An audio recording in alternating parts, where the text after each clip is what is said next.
আমি কিন্তু সবসময় বলছি রাইট এডুকেশন, মানে আপনার এই যে আপনি কিন্তু এটা বুঝতে পারছিলেন না যে কোথায় আমাকে সময় দিতে হবে। আপনার সময় দিতে হবে মার্কেটে।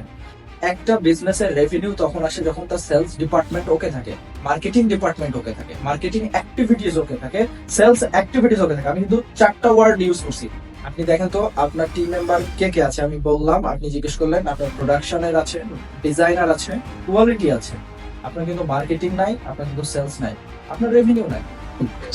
Simple equation. তাহলে আপনার যদি রেভিনিউ বাড়াতে হয় তাহলে আপনাকে আপনার সেলস ডিপার্টমেন্ট তৈরি করতে হবে, আপনার মার্কেটিং স্ট্র্যাটেজি বিল্ড আপ করতে হবে এবং মার্কেটিং এ হচ্ছে অ্যাক্টিভিটিস বাড়াতে হবে। That's it. Otherwise there is no alternative. এটা তো বিজনেসের বেসিক ফাংশন, আপনি জানেন আমার চেয়ে ভালো।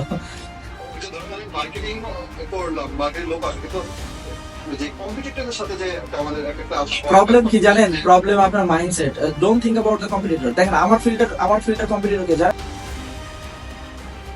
এরা হচ্ছে আমার ফিল্টার কম্পিটিটর। তো আমি যদি সারাদিন ওদেরকে নিয়ে ভাবি তো আমার কাজ আমি কখন করবো?